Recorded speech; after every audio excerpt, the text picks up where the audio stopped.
What's up, everybody? Welcome to Moonrunner City. I'm Chris. Welcome back to the channel. Today we're doing a tier list. We're doing a tier list on historical epic war movies.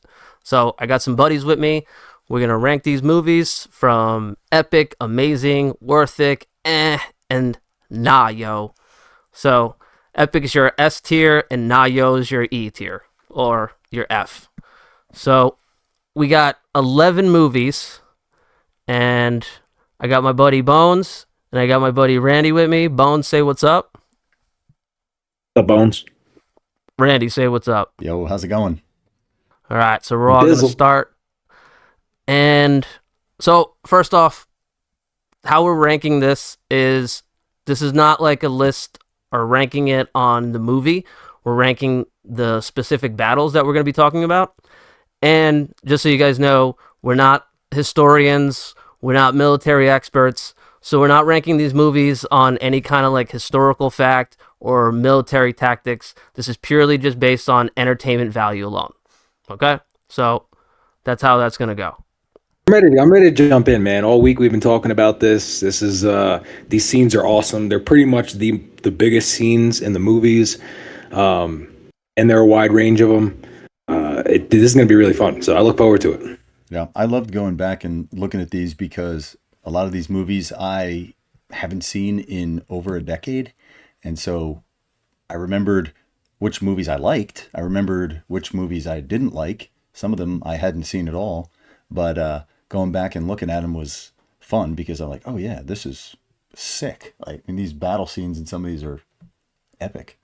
Yeah, when we rewatched I rewatched Troy, and that movie's pretty epic. A lot of cheesy lines, but just cheesy in all the right ways. I loved it. And then, the staples of Braveheart. I mean, I watch that movie every year, and so yeah, that doesn't get All time. that doesn't get old for me. Neither does Gladiator. So it was fun for me to say, oh, we're gonna rank these like awesome movies. So this is gonna be good. So and oh, just so everybody knows, also this is not like every historical war epic movie that we could find. This is just like a couple that we just kind of took off the dome, and we're No just guns, no modern weaponry, right? It's pretty much all old school hand to hand combat type stuff. yep, real like swords and sandals type stuff. A lot of like medieval period things. A couple things take place in the BC area, so we'll get there, which is cool. So go yeah, for a it, little bit Chris. all over the place, but for the most part, we just wanted to stay with things with that contained, archery and swords and things like that. Really old historical stuff.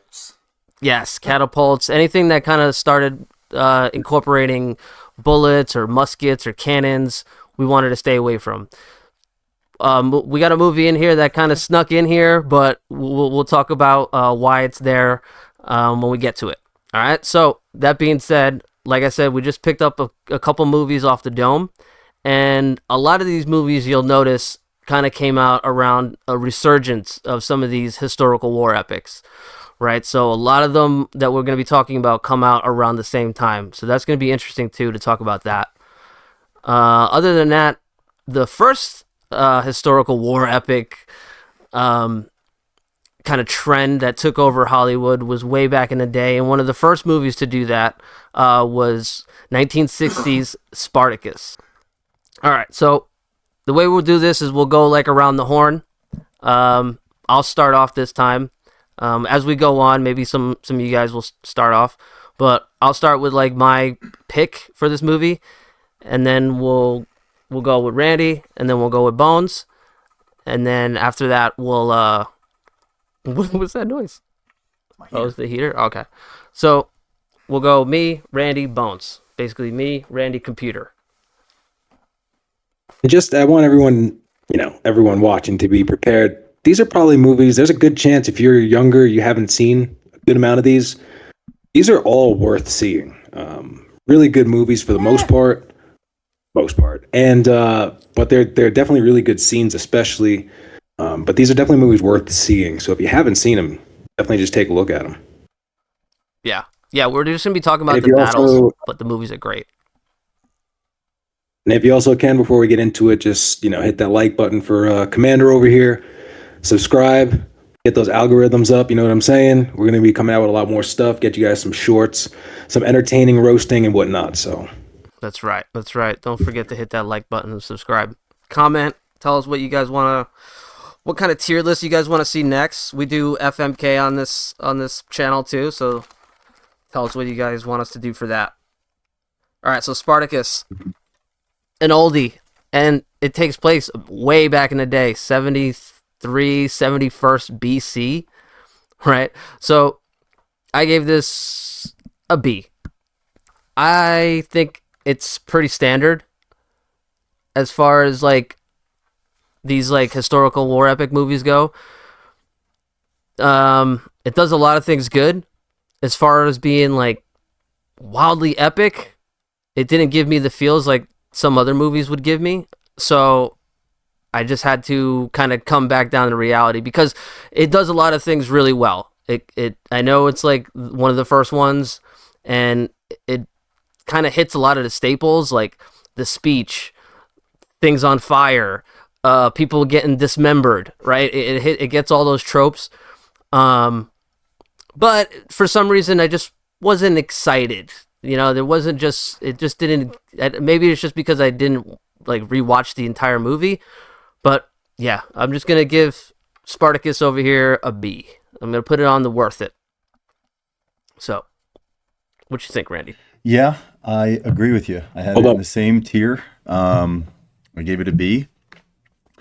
I think I was trying to put myself in the mindset of this movie came out in 1960. Yeah. So it's way before any of these other movies, way before any of us were born. And so I was trying to grade it on a scale and imagine like, wow, if this movie came out in 1960, like this was probably pretty intense movie for its time. It was, but you're comparing it to, Braveheart and Gladiator. It's like, okay, it just it's not going to compare to me.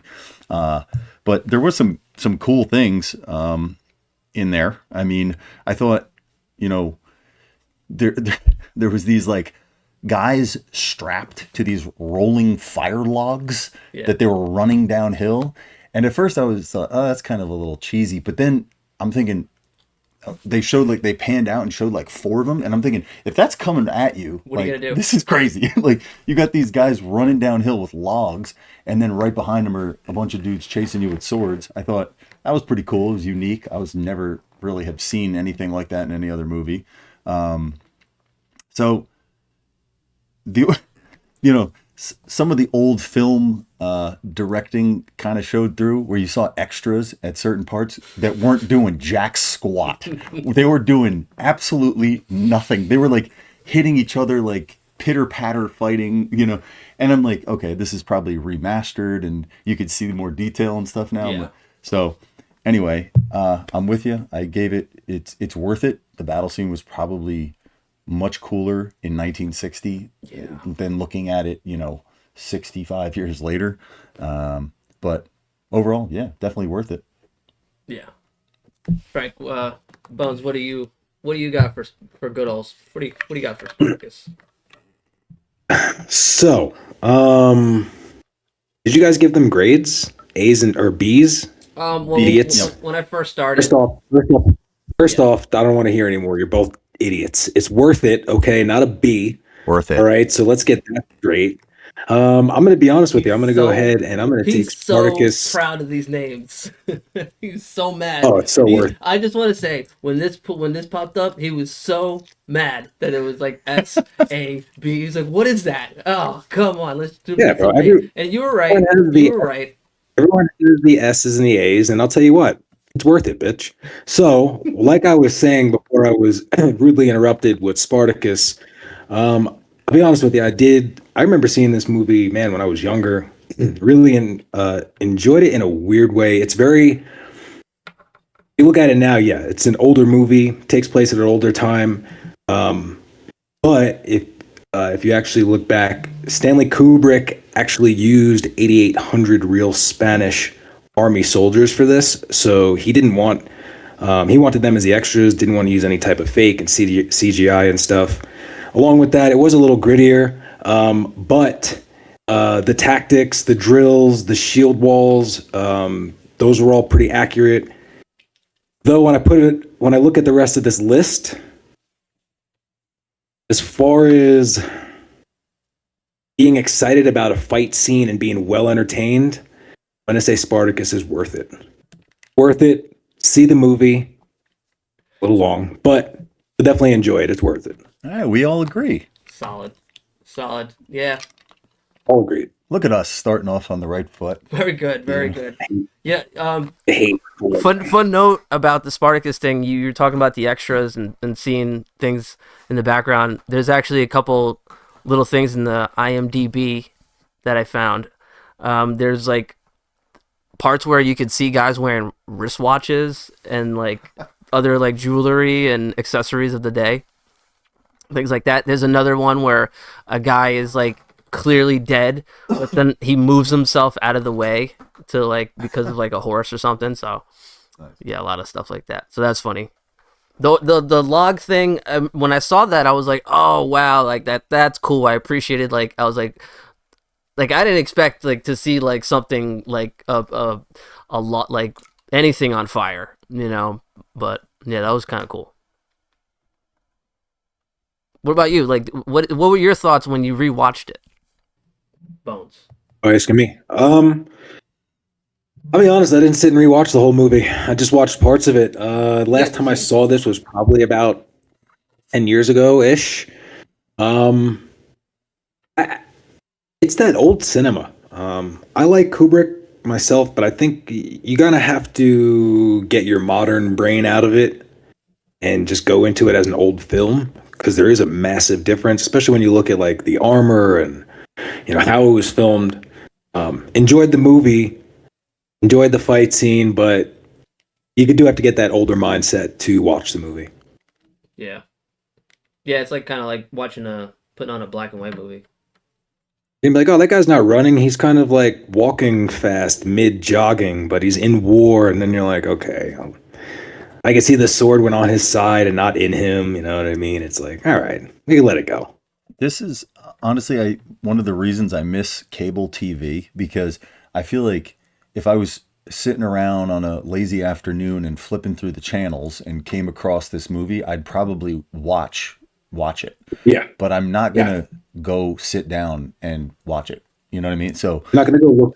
I just, it's too old. And I mean, not that there's not great classic old movies, but it's just, there's so many new movies now. I'm like, oh, well, I want to watch this and I want to see that. I'm not going to sit down for 2 hours and watch Spartacus, a movie I've seen. And it was worth it, but it's, Yeah, that's a good point. That's a great point. Like that's one of the things, like the loss of like cable TV and just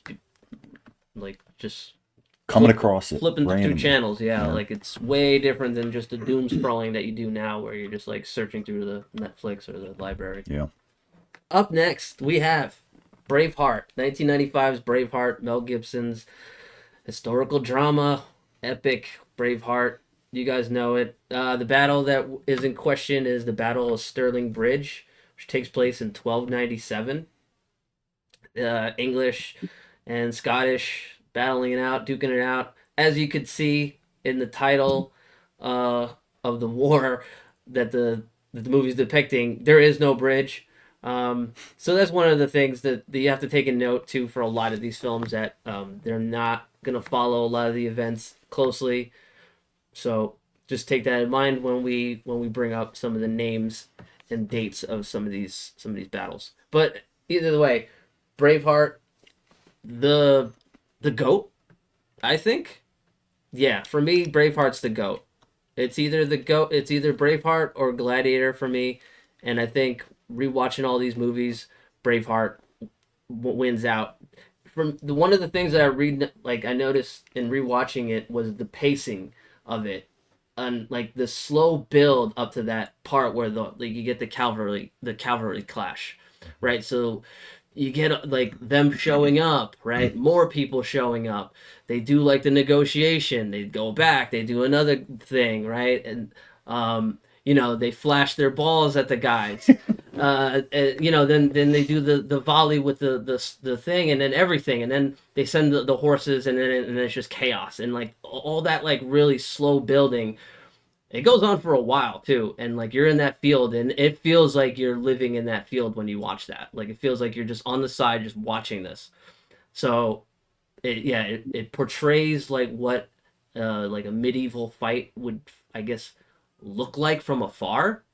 Um, as far as like historians say, like a lot of like what goes on there is a little BS, but that doesn't really matter because, like I said, this is for entertainment value, and this movie hits all the right cylinders when it comes to entertainment value in this scene, and that's why, for me, Braveheart is the epic.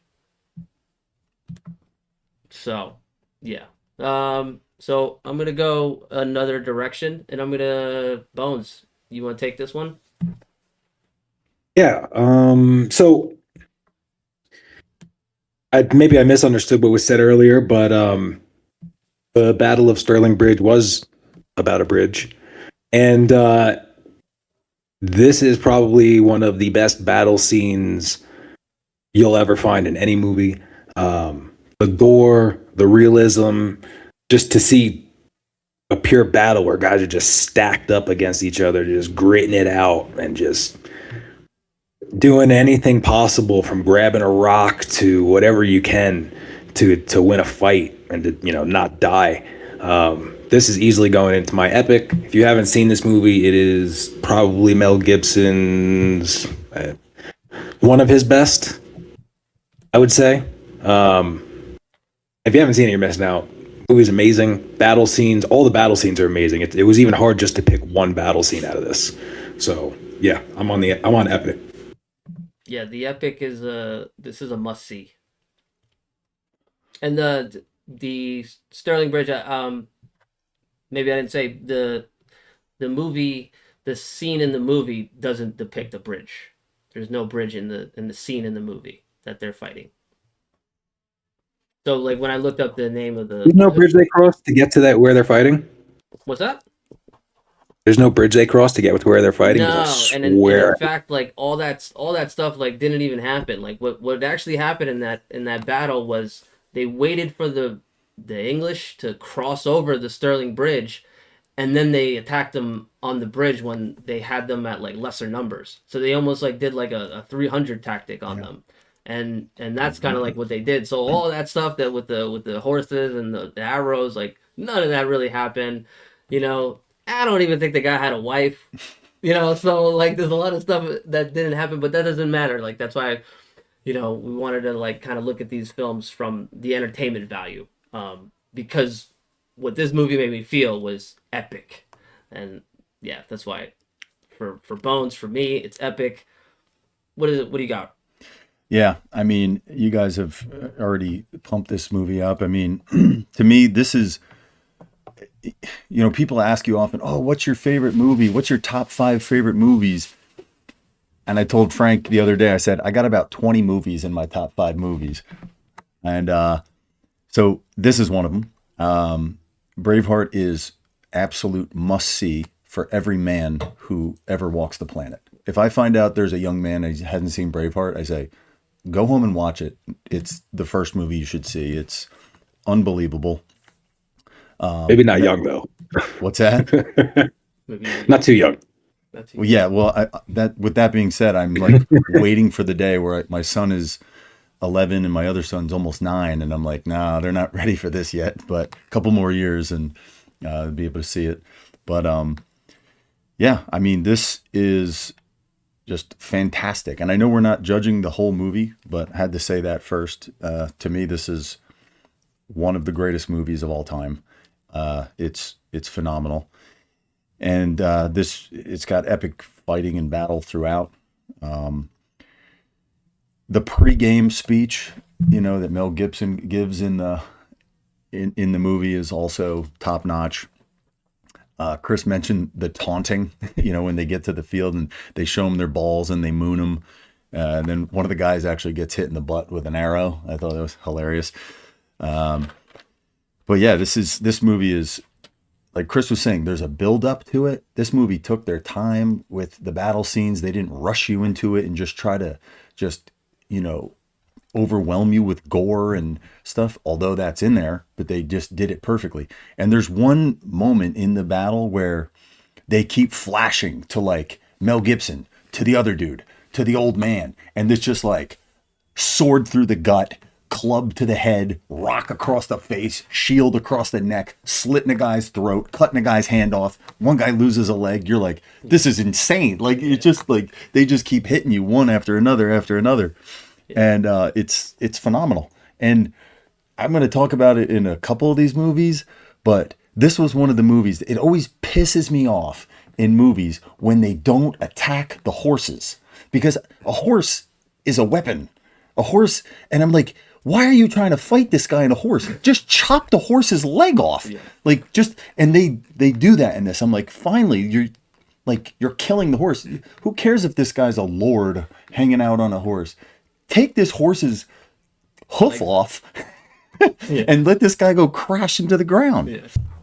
There was also in this scene like priests pulling dudes off the battlefield, which I thought was like one of those cool things. I thought, because that was like a historical thing. They would have priests there to, like, you know, pray over guys, and especially in religious wars. It was awesome. It's easily epic for me. It's not even a question. There you have it. Braveheart epic. Any side notes, Bones?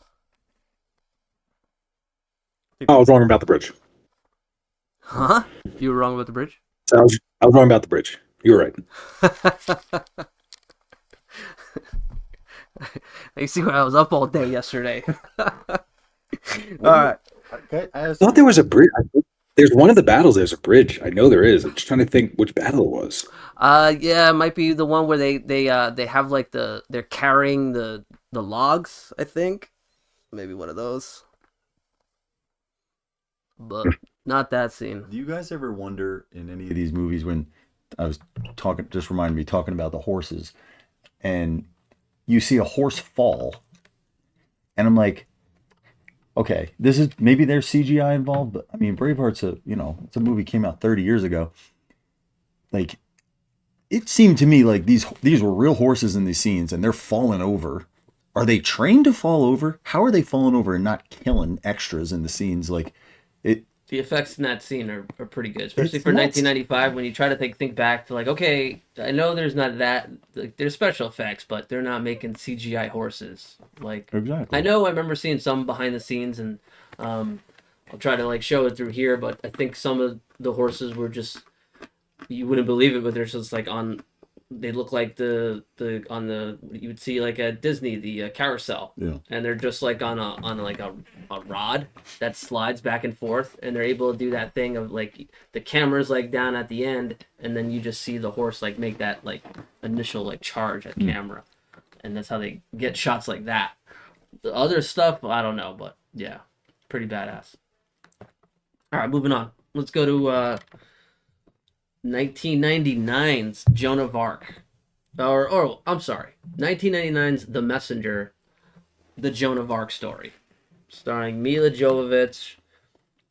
This was an interesting one when this popped up on the list, because I kind of forgot all about it, but it's legit to be on this list. It comes out before we get this resurgence of sword, sandal, epic war movies, and it is pretty brutal. That being said, compared to all these other movies, the battle scene in question that we chose at the end, compared to everything else, it wasn't boring, but I did, like, check my phone a couple times. There was some things in it that I liked. They had like this, the devices that they use to, like, keep the army off the wall was pretty interesting. Like, they had like this big wall, like this big ball that they would like roll down. Like, that was pretty, like, outrageous. But the hits were cool, you know. So things like that, like stuff, you had like cool moments, but also it was like due to something a little bit unbelievable. Like they had the other thing was like spinning around and like just slapping people like a fan or something. I forget, but a little goofy there. But the ball thing was cool, believable when I think about it. Not really. And like I said, compared to all the other scenes, this movie for me, I'm sorry guys, this movie's gonna get a Nayo.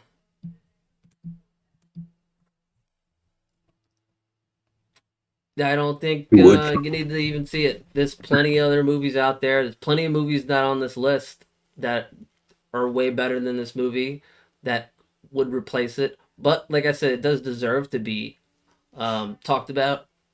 But it's gonna go on the bottom tier when I talk about the rest of the stuff. So yeah, for me, it's a Nayo. Yeah, Randy, go. Yeah, me and Chris we're in lockstep here. This was a movie I had to rewatch most of it because it was forgettable. Mila Jovovich, I love her in a lot of movies. But yeah, this was not one of them. There was a lot of idiots in these fight scenes. I mean, people just getting killed like fools. Like Chris said, there's like a guy walking to the top of the ladder at the castle. He's getting hit with fan blades. I'm like, what is the heck is going on here? And then, there wasn't unique, these like gigantic Atlas stones that were getting shot down these cannonball chutes like that popped out the wall, which I thought, oh, this is different. Yeah.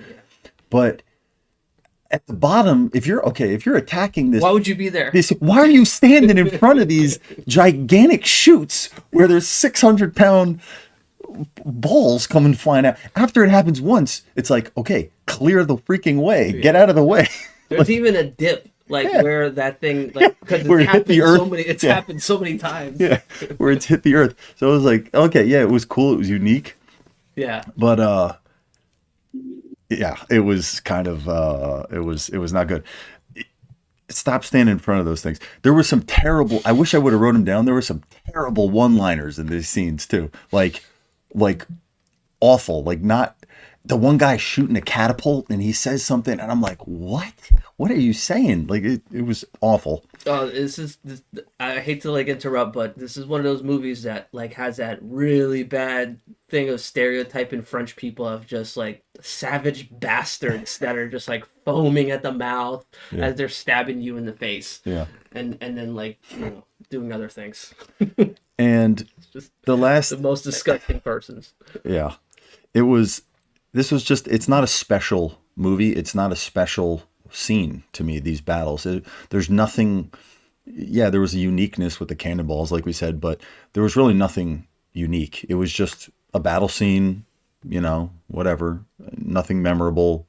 And also Mila Jovovich looked like Simple Jack from Tropic Thunder. Yes.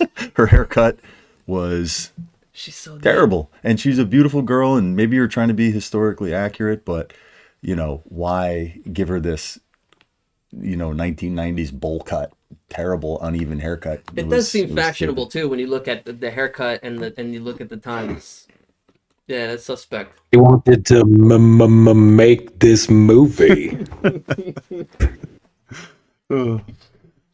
You're making my eyes rain. So it's official now. Oh yeah, sorry. Yeah, this is Nayo. No, don't waste your time. Nayo. Well, all right. Since we're probably the bigger movie guys in all of the people that we know, you know how I am, and I know that you guys hate every rating I have, probably disagree with everything I say about a movie, but that's okay. That's not true compared to this list. Sorry to interrupt. It's my turn. It's my turn. So I'm going to agree with Randy in the point where the one-liners, they were like mic drops with no mics. The first time I saw this movie, I enjoyed it.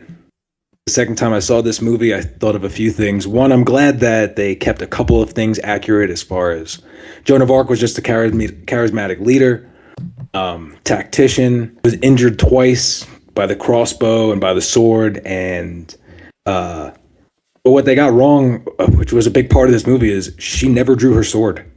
She never killed anybody.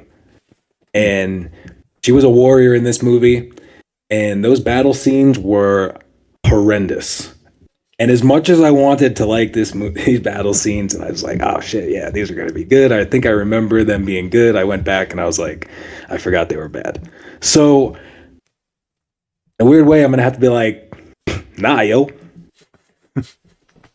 I can't believe we're all in agreement on 3 in a row. I mean, us three, I haven't watched any more movies of my friends than you two guys over the last 30 years. And, I'm shocked because I mean I know we have similar movie tastes, but we usually will find ourselves in disagreement, or at least two of us disagreeing with one of us. It's usually me and Frank, and that's why we have the show.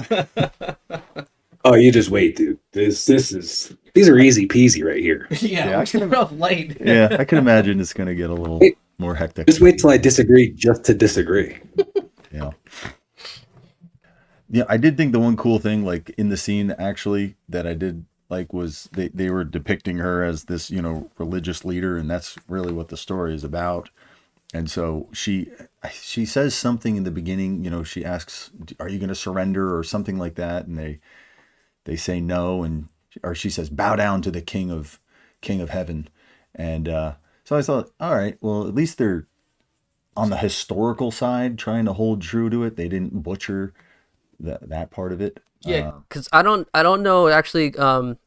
Just so like picking back up what you said earlier, Bones. I don't know if she actually did pick up a sword when she was in battle. Like I think the kind of famous thing about her was that she was like kind of like a over glorified cheerleader basically in battle, and she would just do that, like just. Like you said, it was annoying for the movie. That's the thing, too, like we're talking about, right? Like, yeah, maybe it's historically accurate that she doesn't pick up a sword and do anything. But for the movie, when you're watching it and all she's doing is just, like, screaming. And it's just like, come on, follow me! Like, how are we going to follow you? You don't even have a sword to make a charge. Like, what is happening here? So, yeah. Yeah. I mean, yeah, they made her a lot more of, like, a warrior, like, in the movie. I don't know. Yeah. I don't get why they did that, but to show that siege, where I would like to see a movie that redoes that siege. Yeah. To be honest with you, because there was just no spatial awareness to the directing of the scene. Yeah. That was one of the things that I did notice. I'm glad you said that too, because I forgot about that, and I have that in my notes. Is that there is a cheap vibe to it because a lot of the shots are very close. Right, so you don't notice that there's like not these like large crowds because you don't see almost any of like those large epic shots that you see in like a Ridley Scott movie, right?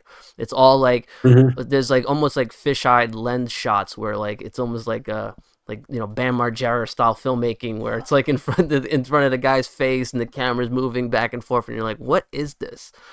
And really not good. So nah, yo. Nice, eh? It's so bad it's not even worth saying yo, it's just nah. That's staying, huh? Nah, yo. That's good. Yo, this is gonna be great for this. This is gonna be great for the new tiers. All right. Moving on here. Gladiator, 2000s Gladiator, Ridley Scott's masterpiece. I'm gonna say it, masterpiece. Gladiator, 2000s Gladiator. Russell Crowe, the man. The battle in question is the opening battle scene between the Roman army and the German tribes. This supposedly is supposed to take place in 180 AD, so way back there. And yeah, this one does the same thing, kind of like Braveheart, where there's a nice build. You have the soldiers getting ready, all the gear getting the gear up scene. Like in an action scene, you guys take notes. If you're writing the gear up scene, you need it before the action scene. You need the speech, you need it. And he gives a little short speech, but that speech of like, what is it like? If you wake up What does he say to him, Frank? Do you remember that part? Yeah, if you wake up tomorrow and you're in a field of grass, just remember you're in Elysium and you're already dead. Yeah, you already died. Yeah, it's just so many good lines in this movie.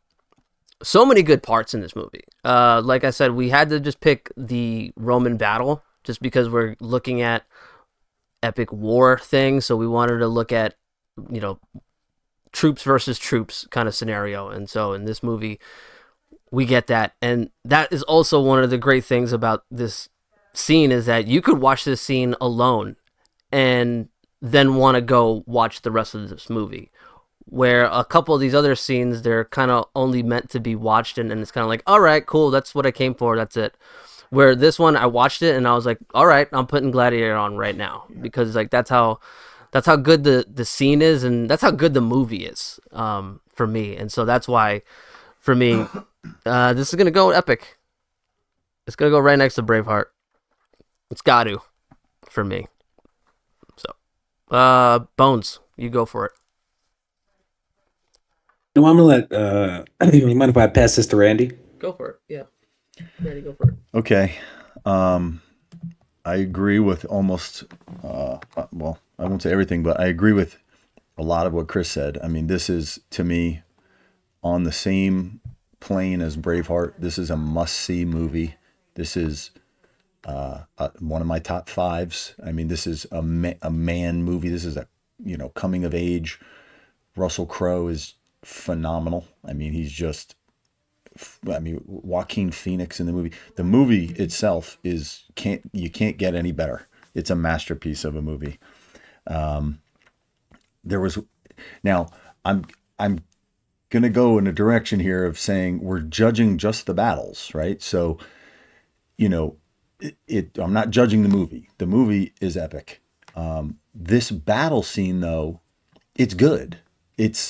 But it's not on the level of the Braveheart one to me. And well, there's a couple things I'll point out first before I give you the grade. Things I loved. I loved the lighting in it. It's like dark. It's like everything is cold, yeah. Gray. And I'm like, this is like it. You guys know we're all sports guys. This gave me like vibes of like about to take the football field, because he even reaches down at one point, he grabs dirt and he like rubs it together in his hands.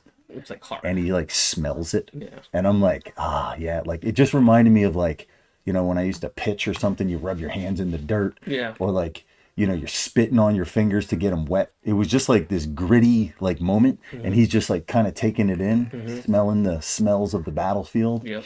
And another cool thing about this scene. So one thing I noticed while just watching all of these war scenes, you have to, every director and writer was trying to do something different, right? You can't just have the same sword and arrows like in every scene, because they just blend together. Yeah. So when I'm watching 12 different battle scenes from all these movies, I started to notice, like in Spartacus, you had the rolling fire logs, yeah. right? That was different. Never seen that. In Joan of Arc, they had the cannonball shoots coming out of the wall.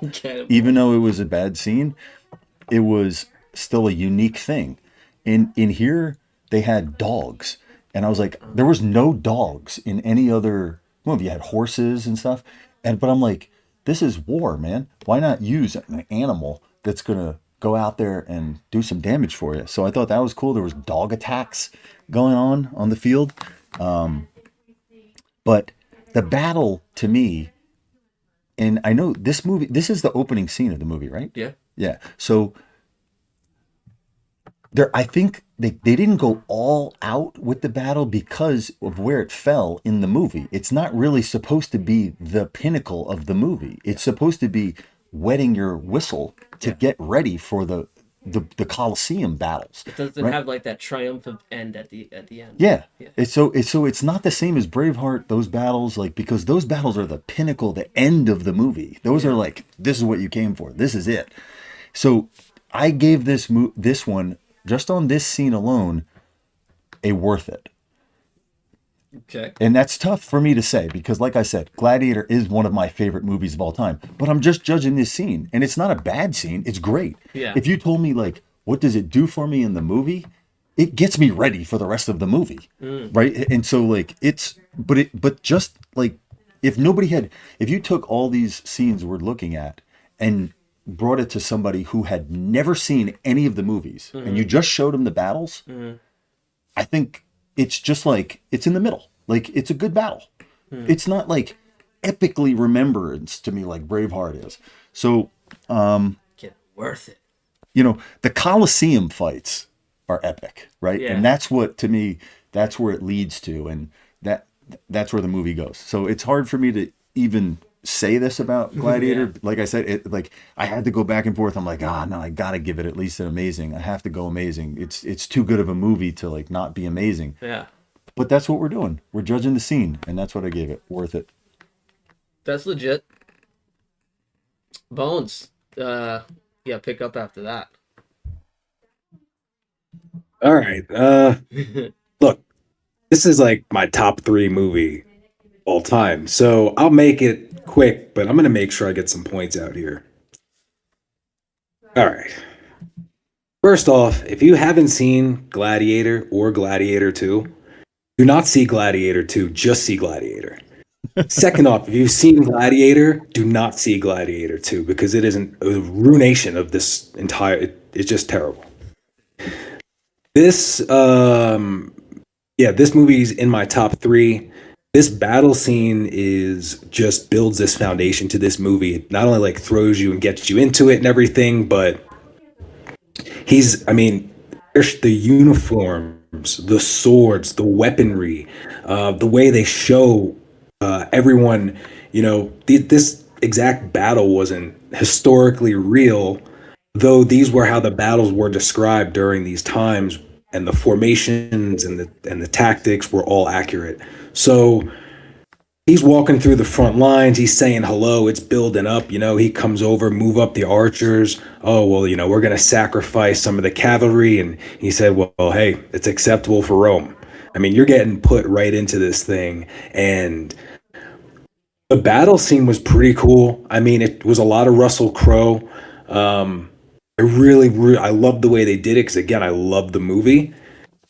And it's such a foundation to like who he is and how this movie is going to go that you needed this battle scene in the beginning of the movie where it was for this movie to be the masterpiece it is, from my perspective at least. And I'm gonna have to say Randy is right. And when you put it up against other movies, and if I played these battle scenes of this particular Roman battle scene against Braveheart's battle scene, a lot of people, if not most people or all people, are going to say, oh, I'll keep watching the Braveheart one because also this Gladiator one was a lot slower or a lot shorter in length. So it's worth it. It is worth it. As much as I want to put it in amazing, I can't. And this is one of the movies where this is the best worth it for a movie you can possibly have without it being amazing. That's legit. Yeah, I thought like it would get an A, but I'm surprised that it gets a worth it. But those are some good points, especially about what's that? There's no A. I'm sorry. Amazing. I thought it would get an amazing. I just want to hear him say it. Worth it. I'm taken aback by, but the points that you guys brought up are legit, especially about it since, like what Randy was saying about it being taken early in the movie, you don't get like this really triumphantness of it. So it's just kind of like this thing that kind of is just an intro to Russell Crowe's character. It's basically like a James Bond intro. The James Bond intros, you always have him doing like a side mission. That's what this is. Russell Crowe's like side mission before he becomes a gladiator. Yeah, has nothing else to This do is the with lead up. the You rest don't of have the a lead movie. up to It's this. just all character development. You don't have a lead up to this. This is the lead up to everything else. Yeah. So that's legit because the rest of the movies pretty epic. Phenomenal. Those Colosseum fights, the Hold on, let me get back to it here. Those Coliseum fights, look at that. Yes, I got it with the tiger. When the tiger and the chariots, I mean, you're like, you're just like, you sit back in your seat at the movie theater, and you're just like, okay, do what you will, because I'm along for the ride. This is one of those movies that you're watching, you're like, I trust what's going to happen in front of me. But like you guys said, it's not the movie, it's the battle. Yeah. So I could talk for 2 days about the movie. Yeah. It's everything about it. Costumes. Even Chris was just playing the video, and there's like him in the woods, dark. It's gray. He's wearing that fur like shoulder. I'm like, The costumes dude, are great. So cool. I remember even the marketing with this movie was awesome. That, I mean, you were bringing it up about the football thing. The first trailer for this movie came out like for the Super Bowl. So yeah, it dropped like Super Bowl Sunday. It was like one of those movies. So yeah, when that drops, and can you imagine you're watching the Super Bowl, guys? Let me break it down for you. You're watching the Super Bowl. All these bullshit commercials are coming on, right? And then all of a sudden, guys in chariots and Russell Crowe in a Coliseum just screaming at you, and it says Ridley Scott's Gladiator, and you go, forget the game. I want to go see Gladiators. That's what this movie is awesome. Balls, dude. It's just so balls. awesome. Let's go fucking see this movie, dude. Let's go. Let's go. So, and then you go see it, and it delivers too. You can watch it. The rewatchability is insane. Yes, it delivers on that promise. All right, guys, moving along here. Hold on, let me get my notes so I can figure out when the hell this movie came out. Oh, I think I already know off the top of the dome. 2003's The Last Samurai. So Edward Zwick's The Last Samurai with Tom Cruise comes out 2003. For me, the battle scene in question, is this the same? What's going on here? Oh, that's why. Sorry, guys, I got thrown off here. My bad. Yeah. At first look, I remember seeing this movie and I'm like, what the heck? Tom Cruise in a samurai movie? What is going on here? But this was one of those movies, I don't think I've watched it since I watched it the first and maybe only time. And my memories of it were, I'd liked this movie. I remember it surprising me. I thought, when I remember seeing the previews, I was like, what is this? Okay. And then, but I remember the movie being good. And so Chris had mentioned earlier that, we were going with these old battles of sword and spear and shield and bow and arrow. This is the one movie that slipped in there with some guns. But when you watch all these scenes and you look at all these movies that we are reviewing together, this movie fits into the mold of what we're doing here. It's a hand-to-hand combat battle, even though there is guns, and so it fits in there to me. But it was cool because it is a modern war meeting an old war, and it made me think about those times in history where It's a changing. Yeah, like a changing, and what you see in the battle is that the superior technology of the gun doesn't win, right? So just because you have the superior weapon didn't mean you were going to win the battle. Yeah. But this was a cool scene. There was some like anything was a weapon. Frank had mentioned earlier.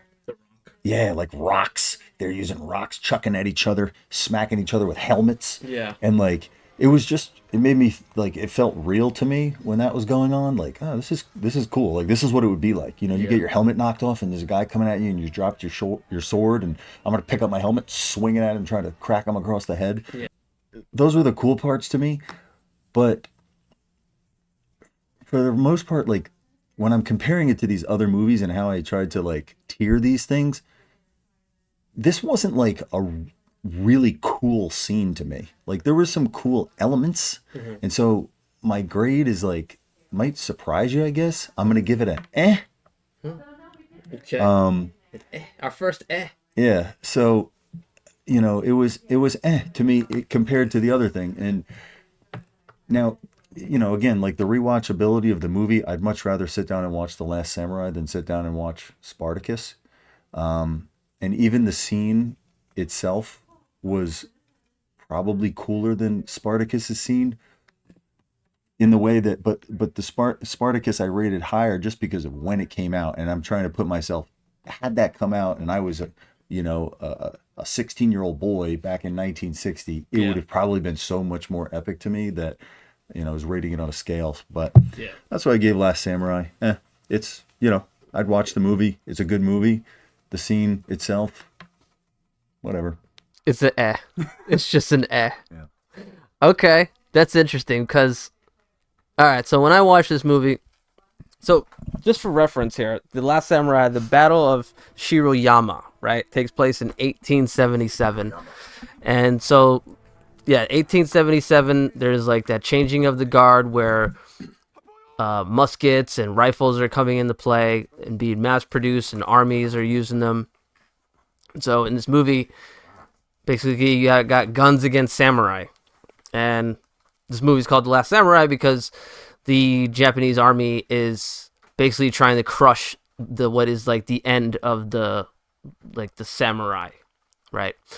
So just in like historical context, right away this scene is like, oh man, like what's gonna happen, right? The samurai are gone, so it's inevitable what's going to happen.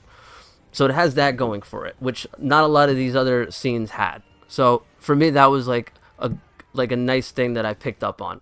Did it make the scene any like better than like something like a Gladiator? No, but it was like something that I was like, oh wow, like I noticed it just did that better than maybe like Gladiator. But for me, like you said, it's just kind of like by the numbers a little bit with the fighting. There's a cavalry charge. I think there's arrows. There's a speech. There's some horses, right? There's just by the numbers, things happening. All our heroes get like a kill. Our like heroes get like they almost get died, right? So, but what made it for me in this movie was the end scene, the relationship between Tom Cruise and the other character. I don't remember the guy's name, but excuse me, sir. I'll put you in the video, but the relationship between him and Tom Cruise is a real special one. And at the end of the scene, the moment that they had, I'll tell you what, guys, I had this scene at a C, like at I had this scene at a worth it. But when I watched the end scene, there's a moment between Tom Cruise and the guy. And like I said, the scene ends with the samurai getting decimated by the machine gun, right? So the samurai are going up against the army troops and they're getting mowed down by guns. But then right at the end, the army busts out the Gatling gun and just wrecks and just mows down everybody. Tom Cruise, they all get it. And so they're all there dying on the field. And then at that moment, they're all dying on the field. Tom Cruise and the buddy are having this moment.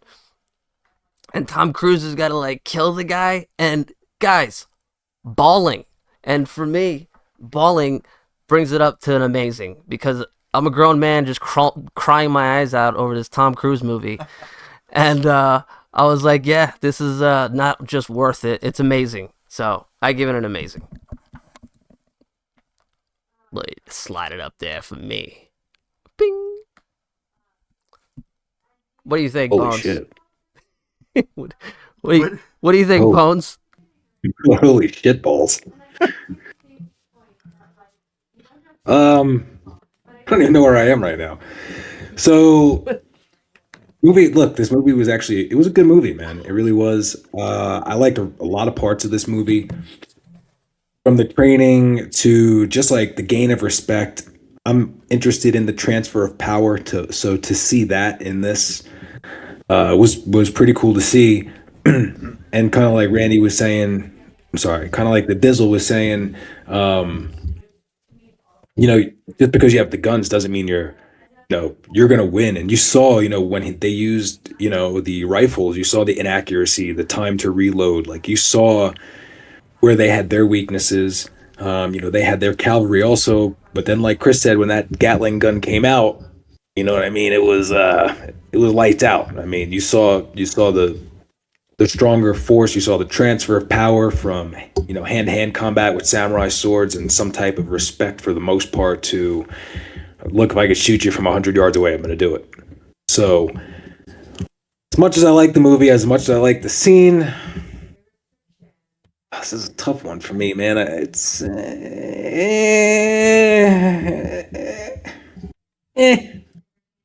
Oh, oh, I guess another it's again.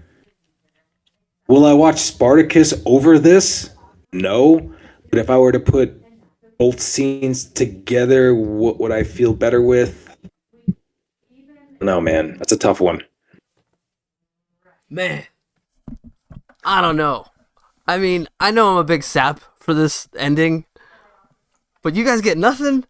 Like, not... The problem, okay, listen, forget about being sappy. problem is, None problem of is the you're other losing half- scenes... What? Go ahead. you're losing half the battle, where everything else has this clash of a battle. You know what I mean? You're losing out because they'll fight at first with only part of the army, and then they come out with the guns or the Gatling gun, and they just wipe everyone out. That So was like the effective part for me. Oh yeah, they put up this fight, but in the end, it's just like you're doomed. Like it's just So is that where you teared up, and then with Tom Cruise is where you cried? yeah. Yeah, the drama behind, like, I think just maybe just the storytelling in the scene itself of like, because it was like the culmination of like what the movie's about, right? And so like we were talking about with like Gladiator is really not really about the movie. It's just kind of the intro to Russell Crowe, where this seems like this is the end of like Tom Cruise and Ken Wanabe's relationship and all that, and this is the end of the samurai, and this is like the end of old versus new and all that good stuff all in like that one scene. And so to be able to encapsulate that, like the writing for me in the scene was what bumped it up for me. And then Tom Cruise's sappy acting with Ken Wanabe. But I'll concur, I'll keep it on the Listen, why don't you back up, bro? Why don't you back the fuck up? First off, you're outdone here, right? Because Randy said also. Yeah. Frank, Yeah. me and you were 5 for 5, buddy. Yeah, Chris, go to sleep. Troy actually has some pretty good battle scenes in it. This movie was kind of aggravating in a way. I really wanted to like it, but there were parts I really didn't like about it. The battle scenes were actually pretty damn good, to be honest.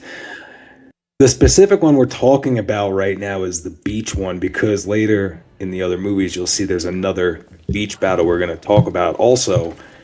This is pretty brutal. This thing gets pretty crazy because some are just set up on the beach, or this one's set up on the beach. And it's pretty bloody. I mean, Brad Pitt plays a great Achilles, I think. And I did like the movie. Orlando Bloom kind of pissed me off a little bit. Always. I'm going to say that this beach scene was worth it. Okay. Worth it. If it's worth it, then it's working. Hang down. Okay. For me, the beach scene was different from all these other scenes that we got here on the list. It's, an amphibian landing. They're obviously trying to like give you Saving Private Ryan vibes with this. Because when I was doing the research, like the type of boats that they had that unloaded troops like that on the beach didn't even exist. So again, just based on entertainment value though, I really liked seeing Brad Pitt like get in there and get it like his feet wet and throw a sword around and be like a badass Brad Pitt that he can be. He didn't really like he didn't really land on the moon for me, but he did his best. So for me, Troy just gets a worth it. Like you guys said, Orlando Bloom really brings this movie down a little bit. I think at this point in his career and in the Orlando Boom-assance, we had enough. It's he felt like almost like Pedro Pascal, where it's just like again, Bloom again, and another like uber crazy blockbuster franchise. Like he gets to be in that too, So even though like he's not really in this, I mean, yeah, he's the main character, and Brad Pitt plays second fiddle, and so does Hector, who's a good character, but he doesn't really do too much in this scene. Doesn't really get to do too much in this story except for like save his brother and then take it on the chin, and then not even take it on the chin, just get dragged around in the streets and get disgraced. But yeah, so I think they did Hector dirty. They did some of the characters dirty. So for me, Troy gets a worth it. I like how they kept the lore of Achilles though. Yeah. Yeah, they kept bringing up. Like, they didn't get crazy deep. Like they didn't overshadow what the main plot of Troy was, as opposed to because it was Brad Pitt. Yeah, that's fair. Yeah, they were trying to stay true to like some of the events that the poem or the poems were referring to, which were kind of authentic and historic. But as far as like the tactics and the beach landing, and from what I saw, like some of the weapons that they had were complete like BS. But yeah, what do you got, Randy? Yeah, I agree with you guys. It's worth it. Just give you that right off the bat. I do remember liking this movie. I do want to slap Orlando Bloom across the face with the backside of my hand. The more I watch him in these older movies, I don't remember hating him back then. I don't like him now. But there was like the one cool thing. Like I was thinking the exact same thing. Saving Private Ryan vibes. The beach of Normandy, storming the beaches of Normandy, and the ships coming in and just getting pelted like with arrows and just dudes dropping. And I was wondering, I'm like, how the heck are they going to get out of this? And then they did the turtle shell with the shields, where they all kind of came together. Yeah, that was like the one unique thing in the scene. Yeah, which you see that again in a later movie. Yeah, and was Orlando Bloom in that one too? No, no, okay. But they couldn't paint the abs on him. Yeah, but I'm gonna grab water. Brad Pitt is always sick to me. I mean, he's phenomenal. I love Brad Pitt. He's just like, he's a great actor.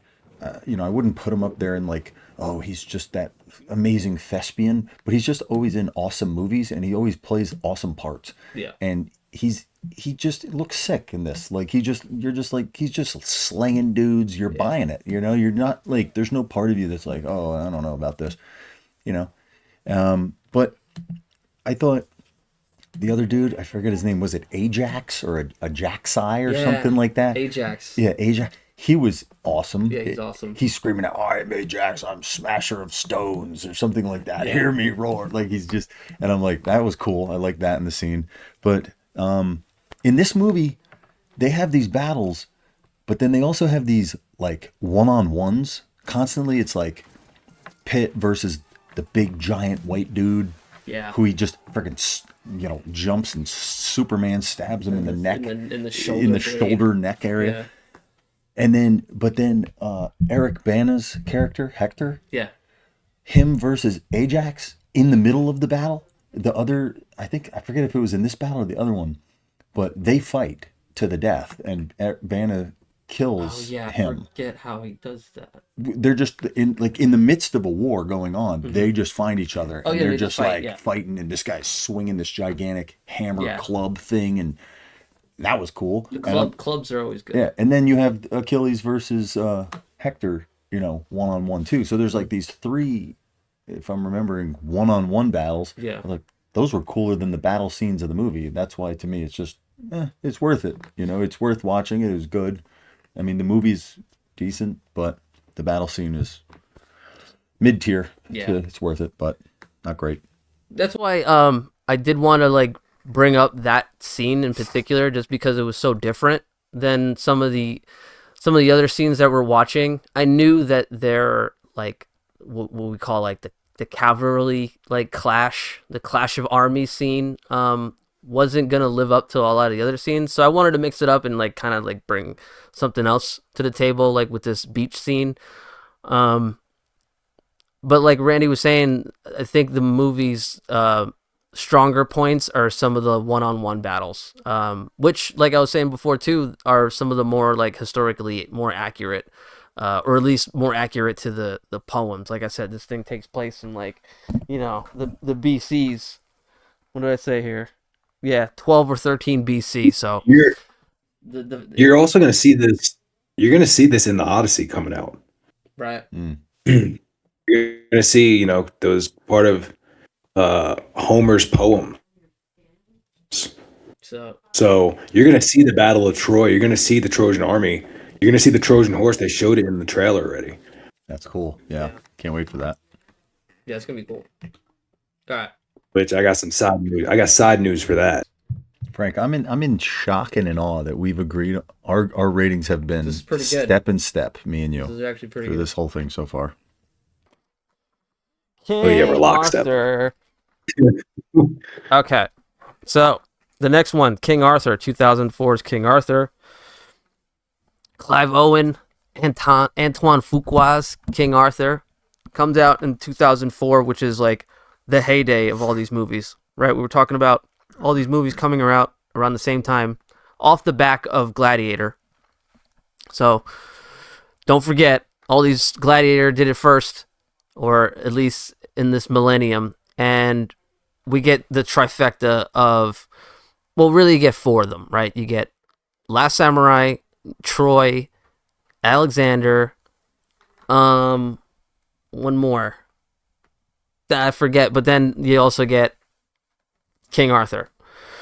And King Arthur's scene, I'm just gonna go, nah, yo, right off the bat. It doesn't do anything, nothing really. It's really by the numbers. It looks okay at first when I was watching it, but then after a while I was watching it and I thought, are we in the Matrix? Why is there so much green? What's going on here? Oh, I can't see anything anymore. What's she wearing? Why is Keira Knightley here? What is she wearing? What is anybody wearing? Why is he still wearing that helmet? How is he still wearing that helmet? Like I said, it's just by the numbers. It really barely checks any of the boxes. Like it does like the cavalry charge. It has like a couple scenes where like you see one character do this, you see the other character do that, you see Keira Knightley do something because she's got to do something. Good for her though. But yeah, the movie and the boss fight is lame. There's like nothing there. Like he meets like this big bad. Like the bad guy in this movie is like really imposing. And when they meet up in the battlefield, really nothing happens. It's not like a really big bad fight between them. And so this movie looked like they spent a lot of money in the wrong places and they weren't really able to put it into like a bigger scene.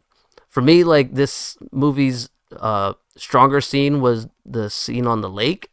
But this being like I said, we're judging battle scenes here, army versus army, and this one, I think depicts the the Battle of Brandon Hill. This is supposed to be depicting, and for me, this battle doesn't depict anything, so don't even bother. It's a Nayo for me. Randy, why don't you go? Yeah. Well, I think I disagree with every single thing Chris said. And I'm shocked. I'm absolutely shocked. I thought I saw you at the corner of my eye, like, what? I was shocked. I couldn't believe it. I was, because this was one of those movies I didn't really remember very well. So when I was rewatching, I rewatched all the battle scenes because at first I wasn't sure which one we were going to do. I thought the battle on the ice was corny. I thought the guy runs out and he's smashing the ice, and it was just like, okay, I don't know. Okay, yeah. I thought it was corny. It was different. It was definitely different. Yeah. But I thought that part was corny. But anyway, I I literally thought, now I remembered Braveheart very well. This I did not remember. And this might have been this was, I think, my favorite battle scene to watch out of all of these. Because again, I didn't remember it. So it was like new to me. And I was like, I loved it the whole time I was watching it. There's great actors in there. You got Stellan Skarsgård in there. You got Joel Edgerton Yeah. cameo I in forgot there. about that. There's Mads Mikkelsen, Mm-hmm. the dude from Rogue One, Star Wars, who to me, like, he's just one of those actors. You just look at him and he's just got a cool look, his presence or something. Like, he's kind of like in that Christopher Walken category to me. Like, he's just got this look about him. The battle was brutal. The camera work was chaotic, which made me feel like I was there. And so maybe that's where, like, it didn't work for you. Like, so, I mean, I respect what you're saying about it. If you didn't like it, you didn't like it. But I thought, like, the camera work was flashing around. Like, it made me feel like I was on the battlefield, like getting bounced around and like chaos was happening. There was one cool scene where, like, this dude beheads a guy, and then 2 seconds later he gets beheaded, and I was like, oh, back-to-back beheadings. That was pretty cool. And what else? There was Keira Knightley. So we were talking about this earlier with the Messenger, Joan of Arc. Like, when you have a female in a part of a warrior, like, you gotta buy it. It's gotta be like Sigourney Weaver in Alien. I bought that. I wasn't thinking about her as a woman the entire time. I was thinking she's just kicking butt and taking names. Like, with the Joan of Arc, I'm like, I'm just not buying this. Like, I'm not buying it. Keira Knightley in this scene, at least, I was like, I'm buying it. Her face is painted blue. She looks like Avatar, and she's running into battle. And I'm like, this is cool. Like, I'm buying this right now. She looks like, she can kill some dudes. This is epic for me. This was an epic battle for me. I loved it. Oh wow, that's wild.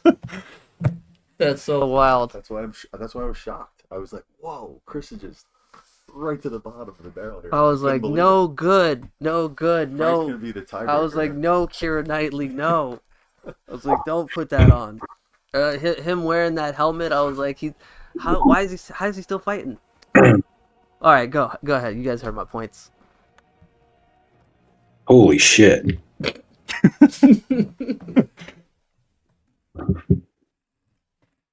I don't even know what to say right now. Nah, yo. Ah, yo. You too? No, I'm just kidding. Okay, no, I'm just kidding. Oh, I I was like, I gotta go rewatch this. Am I remembering the wrong movie? Listen, as a movie, I'm actually torn between the newer King Arthur. I actually think that's a better movie. I actually think that some of those fight scenes are better also. Now, is it like big battle and stuff like that? No, it's more like one-on-ones and nothing crazy. But this movie was a little wild. I remember seeing this movie. I remember enjoying it. And then rewatching the battle scenes, it's better than Joan of Arc. Don't have to worry about any guns and the transfer of power. And though I would never think to ever put it in the epic category, battle scene wise, entertainment wise, and Knightley looking kind of, fly as hell sometimes. That, you know what I mean? But seriously, I'd put it as a worth it. Worth it. Wow, we're all over the map. What the fuck you're thinking epic? It was an epic battle to me. Respect my opinion, dude. You just put that on the same level as Yep. Braveheart. Yep. Understand your opinion, dude. Just the battle. I didn't say the movie. I didn't say the movie, I said the battle. What's going on here? All right. You just put it on the same level as Braveheart. Listen, when I watched it, This was my initial Just saying. reaction. You guys are Just both making me saying. think I need to rewatch it again. What? I mean, compared Don't watch it. to Randy and mine's rating and yours, it kind of that's where it's gonna go. Worth it. In the middle. Right in the middle. I'm cool with it though. That's good. We got. I remember when I first watched it, like liking that movie, but compared to all this other stuff, man, like I'm not going back and rewatching that movie. This is what I'm wondering if because I don't remember the movie at all, It was new for It was you. better. that I like. The recency. I'm not just. There's no attachment to me about the rest of the movie.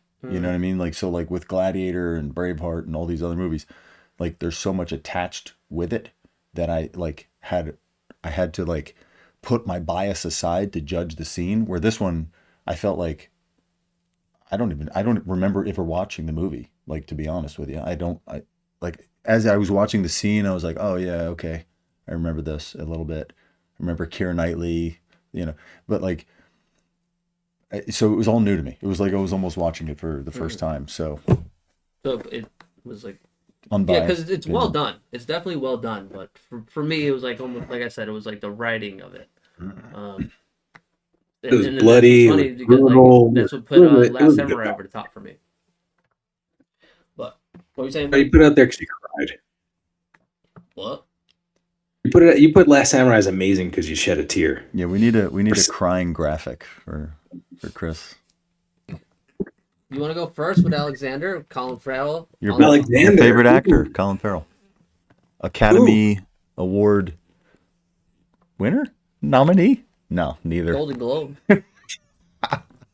Golden Globe. I'm ready. Star of the Penguin, great show. All right. So, listen.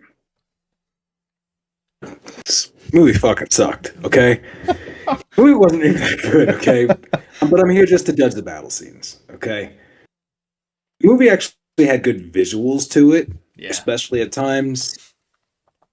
The war scenes were pretty good. You could see it's just big clashes, but I'm gonna have to make sure that I am completely on my own on this one. And say that the only reason this movie is on the list is because of the battle scene. And the only reason I cannot put it anywhere but in one place is because of Mr. Colin Farrell. Nah, yo, I ain't pumped up for this fight when Colin Farrell with blonde hair is trying to build me up for it, okay? I have to find a way to watch this movie without him in it to continue to watch the movie. You can see it one time, you'll enjoy it, you won't watch it again. Nah, yo. It's a nah, yo. Yeah. Okay, yeah, for me, I'm not entertained. I am not entertained. not entertained for 4 hours. Are you not entertained? I'm gonna go to right off the bat. It's just a It's also a little bit by the numbers. It does do a few things pretty well as far as like the grandness of it. Like you really feel like, oh my god, like this guy's got like cities behind him, like ready to fight. Like this is crazy, and that's the way Alexander kind of did his thing.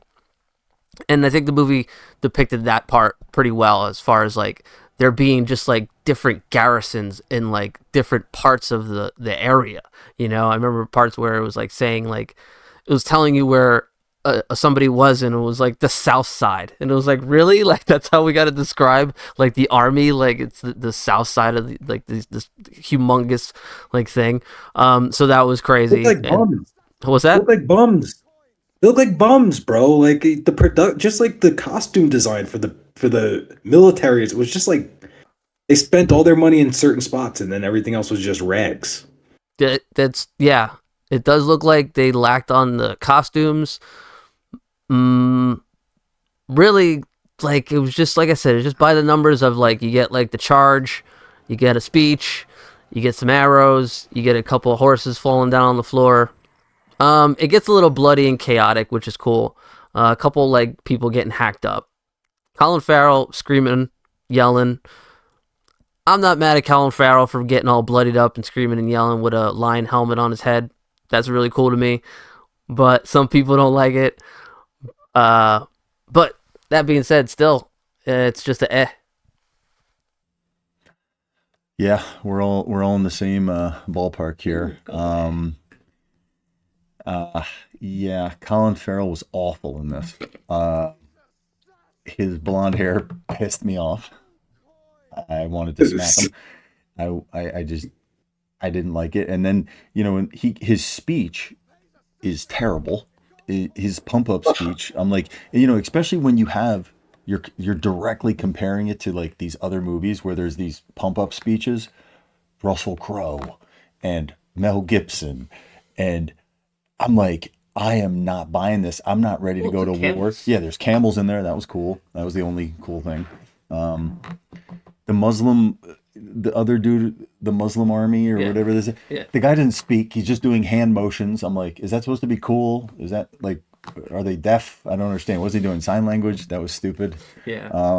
The chariots were like, all right. Oh, yeah, It was like, chariots. it was cool. Like, because they did have the knives coming out of the wheels, taking off dudes' legs. That was cool. Yeah. There's like a couple of so there was like a couple cool moments, but like, overall, like it was just another scene Yeah. to me. It's just another scene in a war movie that I will never remember. Like there's nothing really special about it at all. Yeah.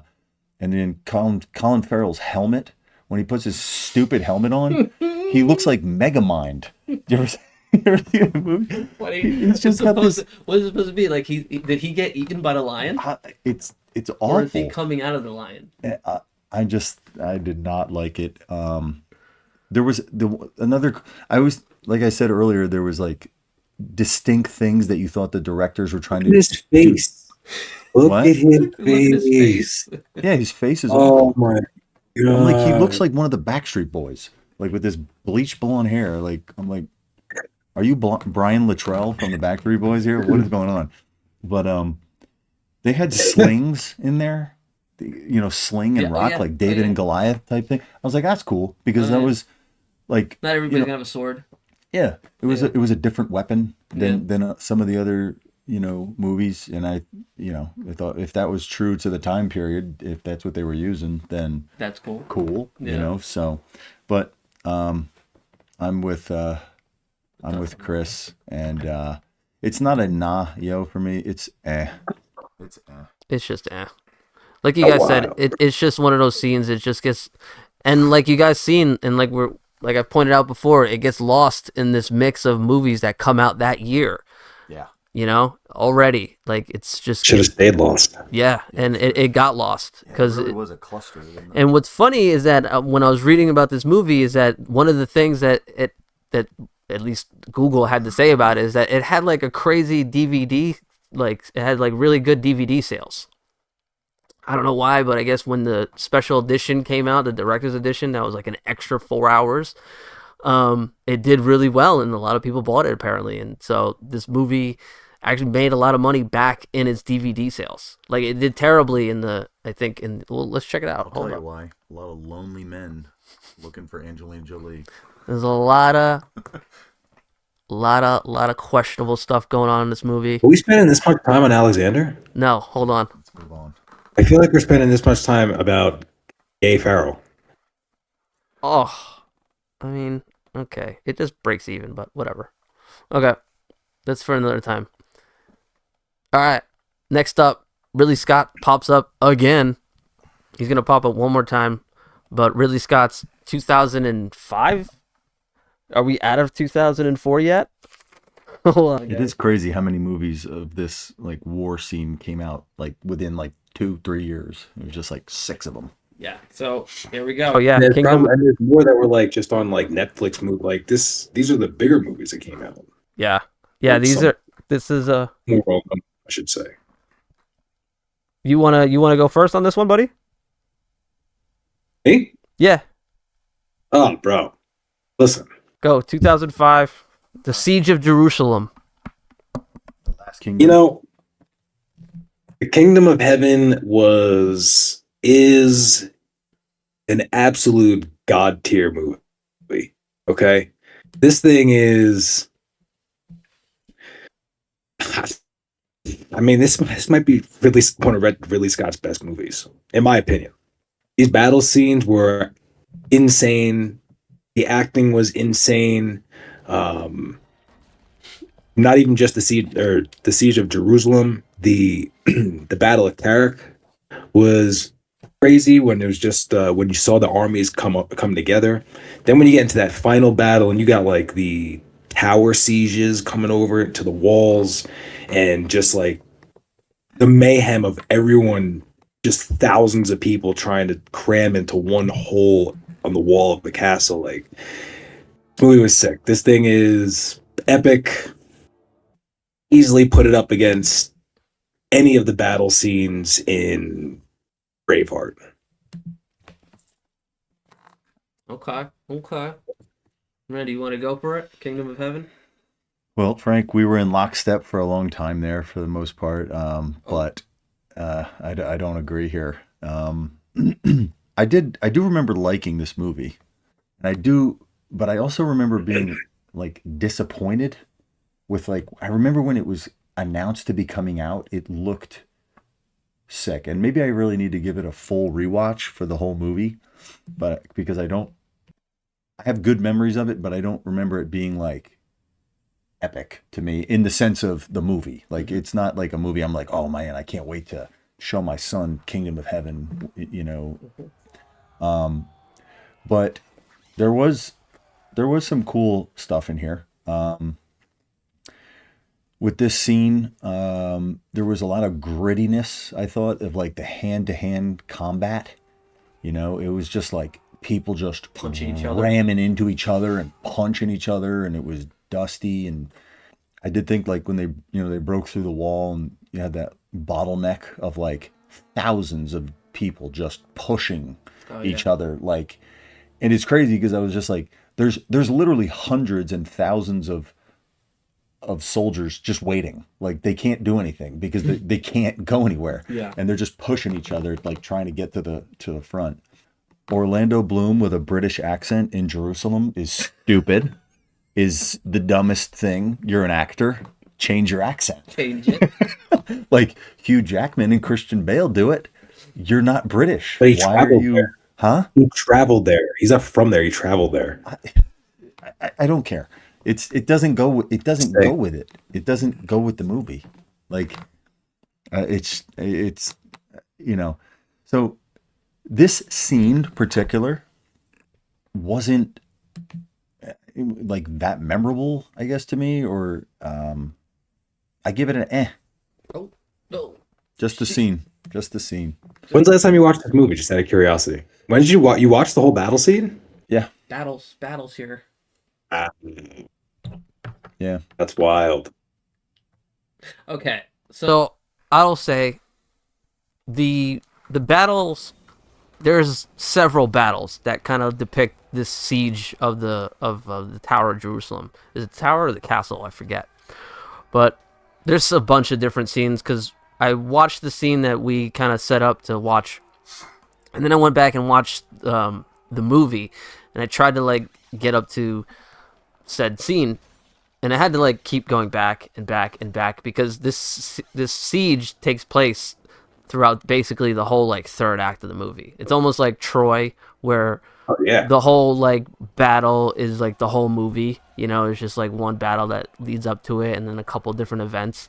The third act is really just a couple different scenes of this siege, and some parts are more crazier than others. And I think as a whole, when you watch it as like all of them together, it's a bit better. It's like it's way more well done than I think the first Gladiator scene, maybe even Braveheart. Like, it's pretty epic. Like, you got horses, towers, a castle, all that, everything is in this thing. Is it believable? You know, is it historically accurate? Not really. Matter of fact, I don't think any of the things that happened as far as like the tactics they did were real. I think even like the outcome might have been a little bit sketchy at the time, right? So like I said, events, places, time frame, things are going to be different. But from an entertainment value, you got Ridley Scott. He just throws everything at this scene. And for me, the only thing that doesn't make it epic is Orlando Bloom. And the reason why I say Orlando Bloom doesn't make it epic for me is just because he doesn't really just bring any gravity to his character. Like I don't want to lead him. I don't want to follow him into battle. His like pump up scene, like his pre-speech, his pre-battle speech is weak sauce. He's just like, let them come, and you could the crowd is barely into it too in that scene.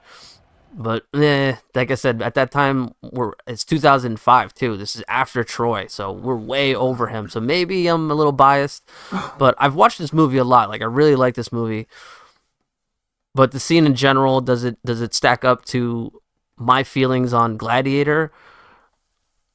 No, but Orlando Bloom brings it down for me, so I have it at amazing. So this was honestly when I found out, because I thought we had 6 tiers at first.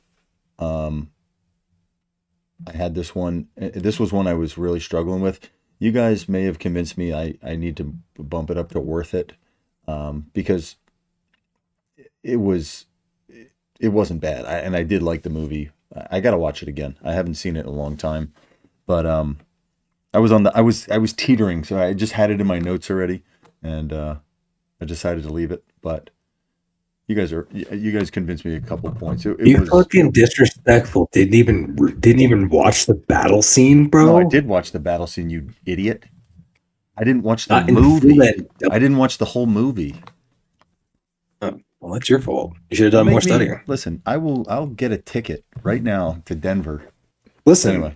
The cast in this is sick too. The what? The cast. Oh yeah, Liam Neeson, Jeremy Irons. Yeah, it was a good cast. I remember it being a good movie. That's Stanley Tucci. Yeah. Who played King Baldwin? Oh, Edward Norton. Yep. Oh gosh, yeah, Norton. Eva Green. Just looking, and a lot of that stuff was true with him too, with him being a young king, and I think he was like what? He's a leper. He was like 13 or 15 years old when he became king. Yeah. One of the things that were really out of whack when it comes to the historical things, and that was the relationship that homeboy Orlando Bloom has with Priscilla, or Eva Green's character. They have like a romantic relationship, and in reality, her character was actually kind of an antagonist. She was actually really hooked up with that French dude Guy, and she was kind of like the mastermind behind a whole bunch of bad stuff. So she was kind of like, she was bad news, but they made her like the good gal, whatever, in the movie, and that's her character. But yeah, I don't know. My point is, I guess Orlando Bloom's. He's not Mel Gibson. He's not William Wallace. He's not Maximus. Nowhere near those guys. No. He's not even near like Spartacus from what I saw. And maybe he's not a tough guy. He's not a tough guy, but the scene itself, how it's executed, it bumps it up to the amazing for me. But what was your rating on it? I gave it epic. You gave it epic, and you gave it worth it. The battle scenes epic because they were epic. It's gonna stay. Because we're talking about Leo. Let me ask you a question: Did he ruin any movie anymore, or who would ruin more movies, him or Colin Farrell? Well, that's where I was going with this. Is that I think that, like, just as much as I didn't buy Colin Farrell in Alexander. I just am not buying Orlando Bloom here. There's nothing. Fine, he's not rugged. He doesn't scream warrior. I don't think he's a terrible actor, but they were just shoving him into these roles because he was Hollywood's hot item at the time. And I'm like, dude, the Bloomissance. Find somebody else. I just, yeah. Yeah, you got annoying, but. You moved it to worth it, you said? Even when I rewatch it, he doesn't, like I said, I don't want to follow him into battle. And we'll talk about somebody else who's even less imposing, but I might follow him into battle too. He's so Randy, you mad, put so mad. no, I'm saying Randy. You said worth it, or would you put? Yeah, I changed it to worth it. Yeah. Okay. So I'm gonna keep Okay. Yeah, I'm happy with that. That's fine. I'm good. amazing. That's how it happens, bro. You liked amazing? It's good there, I think. It is what it is. Hey, It's it's a good average. Do you think it stacks above Braveheart? I think if you took both of those third acts, those final acts of the battles, I think it easily competes with it. If not, beats it. Really? And so like okay, so my Bro, question to you is like siege towers. does the pump up they may take our lives, right? You'll be lying in our beds and you'll be thinking, from this day to that, if you only had one chance, like all that stuff, dude, that shit doesn't get you going. And then there's a scene where horses are flying into each other. You're just like, yes. Orlando Bloom doesn't do that. I'm not disagreeing with you. I thought the pump up in Braveheart was better. But if I'm judging the battle scene was not only more entertaining, but it was way more. It was a lot better than Braveheart, dude. Yeah. The siege towers, all parts of it. I mean, it was a massive army. I gotta watch this again because I can't. You gotta do the movie. I can't. Yeah, I do have to watch the whole movie. I do, and you had the battle scenes before it. I might not say they were as good as Braveheart. But they're pretty good though. They're pretty good. Earlier in the movie, like they're pretty good. Like charge is pretty spot on. Like it's yeah, also when Jerusalem. Sorry. When he first came out with the whole army, and he's basically like, "Yo, back up." He's like, "I'll unleash Jerusalem." Like, yeah. He comes. He's got the mask on, and they got the big cross behind him, and they're all like kind of like dressed in white, kind of, and you're just like, oh boy. Yeah, the way the movie was shot was sick. I mean, there was great filmography, I guess you'd say. Yeah, and cinematography. I mean, it was great. But yeah, it's Bloom, baby. I can't go with the Bloom. Bloom. It is. I'm trying to think, who could they have put in that role at that time? Like, who was another guy who, outside of the normal, like, just throw Russell Crowe in there or something like that. But Ed Norton and Orlando Bloom. What else do you need? Would you want Tom Cruise in there? No. I need more. They didn't have anybody left. They all starred in their own movies. That's true. Look at this. I mean, he was the cheapest one. They were able to get the other ones because they paid him less. Even Clive, what's his name? Clive Owen is like hot sauce back then, and he gets his own movie back then. Yeah. Tom Cruise is like, give me something, damn it. So anyway, Robin Hood. So you guys know Robin Hood, Ridley Scott's Robin Hood, comes out in 2010, right? So my notes for this, I have beaches, horses, too short. That's how I feel about this scene here. The movie itself, it's like I said, it's a retelling of Robin Hood. You guys all know Robin Hood. It's been redone, retold a bunch of times. This one, they tried to give it more of like a realistic telling, kind of trying to stick to more the historical facts in quotes to what's known about Robin Hood and all the events surrounding Robin Hood and like England and France and the battles back then. I think the battle that is depicted here is it doesn't say where, but it just says like the French invasion of south of England. It's the beach. Yeah. This is the other beach one. Yeah, so it's another beach battle scene, but really short. Not a lot happening other than a pretty great like horse charge. I'd have to give it up to the horse charge in that, and then into the actual water where like we actually get into like the mouth of the water. Like I thought that was good. The boss battle between Russell Crowe and the bad guy where they fight a little bit and then he gets away and then Russell Crowe's able to get him with the arrow. I thought that was like a nice nod to like Robin Hood and the arrow flying through the air and all that. I thought that was kind of a neat thing to be in the final battle of the movie. Watching a Robin Hood movie with a epic battle in it, it was a little weird, and is weird throughout the movie. There's a lot of scenes in that movie that you're just like, what are we watching here? Like they almost like made it too realistic, almost like tried to make it too raw.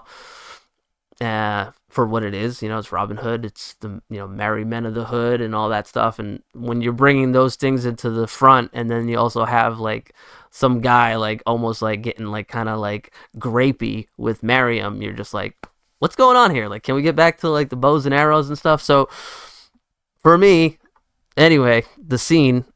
Oh, and in that scene, Mariam pops up for no reason, and Robin Hood is just like, why'd you come? Yeah. Just go in the back somewhere. Yeah. And that's it. It's not like, just don't come on. I better not see. Don't. What are you doing here? Give me that sword. I'm locking you. Nothing. Doesn't like knock her on the head and tie her up. Nothing. Just go ahead. Go and join the army with your kids. There's a bunch. She's like here with a bunch of kids on like little ponies. So that for me and the shortness puts it at a Who wants to go next? All right. So this one I was just compared this one with Troy because it was the beach battles. I'm absolutely torn on it. I don't really know. It's weird because I don't know if I want to put it as a worth it and still say it's better than Troy. I don't know if I want to put it as an and still say it's better than Troy, but I know I can't put it as amazing. So I'm just going to say it's worth it. It's a good beach scene, but I think it is better than Troy, though. It's worth it. Okay. All right. Yeah, that's cool. I was a little harsh on it just because of the Mariam thing, but... So when we went into this, I watched the wrong scene first. I watched the one where they like... the tower? Was it in the village? There was like a village and they're burning, trapping people in buildings and burning people. And there was another scene before, because when we first started talking about it, I wasn't sure. And there was a scene in the woods where they were like an ambush in the woods. And so that part of that kind of went into my analysis at first. But then I did make sure I just watched the one beach battle and just graded that. But other little side notes, I guess you could say. There is sick archery in this movie. I mean, like he's just a sniper with that thing. And, he hits that dude, the bad guy, in the beginning where he just skins his face like through the woods. And you're like, oh, it's like kind of a foreshadowing of how he kills him. At the end, he's like, I'm not going to miss again, and just pins him through the neck. The guy who plays Lil Jon, I always forget this guy's name. He's a big actor, whatever. I forget his name. The bald guy? Is he bald? No. I don't think he's bald. But notes. He was in Smokin' Aces, I remember, with like Ryan Reynolds. Anyway, I always love him. I don't know. He's just one of those actors. I'm like, this dude's just a big hulking guy. And he's awesome. So anyway, Lil Jon was sick. This movie to me, like, I love the setting. Like each scene, like there was like, I felt like I was there. I just felt like these were actual real villages. And Chris is looking for the name of this actor. I can't find him. This guy, Kevin Durand. Kevin Durand. Yeah. I like him. But anyway, I didn't know Oscar Isaac. Yeah, Oscar Isaac pops up in there as like the awesome. prince. Yeah. He's like, I'll lead. Yeah. He's such a spaz. And he goes right before the beach battle. They have the little pump-up speech. You're expecting a pump-up speech or something, and he goes, "Well, what are we gonna do?" And Russell Crowe goes, "I'm going this way with them, and you go that way with them." And he goes, "Great plan." And they just go off their separate ways. But yeah, Oscar Isaac is great. But overall, I give this movie this scene a worth it. It did feel like another Normandy kind of thing, Mm-hmm. Again, the beaches. One thing I thought was cool was about when you think of war, you always think of it, okay, it's the good guys and the bad guys. Dude, there's guys jumping out of these boats and they're just drowning in their armor. Mm-hmm. And I'm thinking, you're not only battling, the other guys, you're battling the elements, storms. And you think of real wars throughout history. Vietnam War was known to be like just brutal weather and just raining, and you see like in those old movies like Glory and stuff where guys' feet are rotting off their bodies because they're just walking in wet, muddy boots for months at a time, and you're battling the elements. And so it just was like you got these guys jumping out of boats and they're in armor and they fall and they're drowning. Like, man, jeez. So also in this movie on the beach, something I loved, they used the friggin' horses as a weapon. They're just plowing through dudes on the horses. And I'm like, yes, let's go. This horse is it's a vehicle, it's a freaking 1,500-pound monster. Thing's moving everybody out of the way. Yeah, just you see a guy with a little shield and a sword, just run over him, and they do it. So it was cool. It was worth it. Yeah, no gore, very very very vanilla. This scene, I mean, there's some one or two brutal parts, but like I was saying, like for like how they try to go like real. The scene, as far as the other ones, not as gory. Actually, I want to see the new Robin Hood. Interested to see that. There's been like a couple other ones. Yeah, this new one though is like the later life, like with is Hugh Jackman's playing Robin Hood. It looks good. Okay. Okay.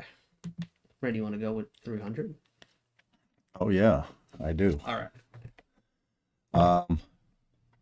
You want me to give you the year? Yeah, what year did that come out? 2007, 9. I put generational movie because it was different. Like it was like The Matrix to me in a way. Like it was like such a different movie the way it was shot, and like it was just awesome. I mean, it was the visuals in this movie are phenomenal. Heavily stylized. Yeah, I mean, Zack Snyder coming out party. For real. I put, this is what all men want to be, are these men. The Spartans. Like, these guys are all shredded warrior monsters. Like, it's just so cool. This is amazing to me. Yeah. This is in the amazing tier. I did love, Chris, you mentioned earlier, like, just how it highlighted, the Spartans they were such masters that like they knew how to fight big armies. There's even a story in the Bible of that this was like based off of, I think, or loosely based off of like Gideon and 300 men taking on 30,000 men. And, so there's some of that to it. It's funny. They're so confident in their battle. They're not nervous. Yeah, they have these like, one-liners of, the guy said our arrows will blot out the sun, and then we'll fight in the shade, and then they're laughing as the arrows are raining down on them. I heard somebody say that they invented 80s action hero movie one-liners. Yeah. That's one of the coolest visuals is after those. I mean, they just completely, even the bad guys look coolness. They're wearing those silver chrome masks, and they shove them off the cliff. When the arrows are all flying through the sky, and they just go down, and they're just getting rained on. It's like a hailstorm of arrows. Laughing. And they're laughing. And then Leonidas gets up, and he's got 30 arrows sticking out of his shield, and he just hacks them all off with his sword. I'm like, awesome. Like, it was just so cool. Yeah. So this movie's great. This scene is great. Yeah. Yeah, the scene is great. We really couldn't settle on any of the scenes, really. The whole movie, like I said, is the battle of Thermopylae, I think it is. I might be getting that wrong, so I won't say that again. So the battle of the 300 Spartans, it's this is like basically adapted from Frank Miller's comic book. So it's adapted almost like frame for frame, shot for shot. And so that was like the really selling point for this movie when it came out. After it came out, everybody was just all over just how cool this movie is. Just like cool AF. Like I said before, when it comes to believability and historical accuracy, you could chuck all that out the window with this movie. Because a lot of that stuff, I'm hearing that like when I was looking at the research for this, that them sending those 300 guys to those cliffs, like that was like a really bad military move. Like that should have never even happened. And so yeah, like all that stuff is just like really interesting to find out that like none of that stuff happened. The stuff that is really cool and that resonates with you is like the visual storytelling of that movie. It's just pure like like that meme of Martin Scorsese going pure cinema. Like that's what that is. And like that scene of like him like standing up and then just wiping off all the arrows off his shield, like that like encapsulates like almost what that movie's talking about. Like these guys are just taking all these arrows. They're basically, they all know they're gonna die, but they're just gonna wipe them off. They're just gonna dust their shoulders off, and they're just gonna charge forward. You know, in that movie, this movie, like every scene is like a little mini movie. So for that, yeah, I agree with Randy. I put it on the amazing because it's not epic. Like I said, there's a lot of the historical stuff, you know, and a lot of the believability. You know, when they're like pushing the guys off the cliff, that looks a little goofy now when you watch it. I mean, it looks badass because you know they're taking it from a comic book frame, and I think that kind of like gets lost with a lot of people when they watch it now. They're just kind of watching it and just being like, that movie's special effects are terrible. Like it really wasn't showcasing the special effects, even though it kind of was, because this movie was made on the cheap. It made a lot of money. We'll talk about it another time. But yeah, I mean, it just does a lot with very little. The guys are not even wearing much. They're wearing capes. Yeah. You know, they're wearing just like these red capes and helmets. Which should be stupid. Yeah. Right? Like it's a cape and you're just naked. Like I was thinking about it. I was watching it and I'm like, this shouldn't be cool, but it is. It is. They're freaking. Dope. They're ripped. Every dude is just chiseled out of stone. You're like, this is awesome. Yeah, this is great. This is good stuff. Awesome for me. No question. 300. We're coming down to the end. Yeah, so not really historically accurate. Probably one of the sickest fighting scenes you'll see. I mean, you had Sin City, so you kind of had a reference as to what the movie was going to look like in a way. It's broken up into battles. I'll be honest, like the whole creature battle, I wasn't like a huge fan of. Like with the animals, like Yeah. you know, the hippo, great, you threw a dart. Elephants. But the immortal scene was awesome. That whole play when they had all the dead bodies up against the whole cliff, and they came out. I mean, just the whole, like you guys said, visuals of this was amazing. Battle scenes are fun. I wish I had spray painted 6-packs and 8-packs. That would be awesome. So I'm gonna agree with everyone here, and I'm gonna put it in amazing. Nice. Cool. We're back. We're back. We're back. We went off the rails. Orlando That's Bloom. one-liners. Orlando You Bloom. got so many mic drops, bro. Wait, hold on. I'm sorry. Just 1 second, bro. This started a cultural trend. This It did. movie. How many times have you heard the 3 words "This is Sparta" since this movie came out? Like, it's in music, it's said in locker rooms, it's on memes, it's on videos, it's like it's everywhere. Okay. Yep. One more moment. Yeah, it is. It's that's what I put in the beginning. It's like generational movie. That's why I meant the same thing. Like this movie changed, and like people copied. They tried to at least copy like how cool this movie was, and I mean, and this was like Gerard Butler's coming out party. Yeah. Yeah. And one thing, like you guys said about you guys are talking about the one-liners.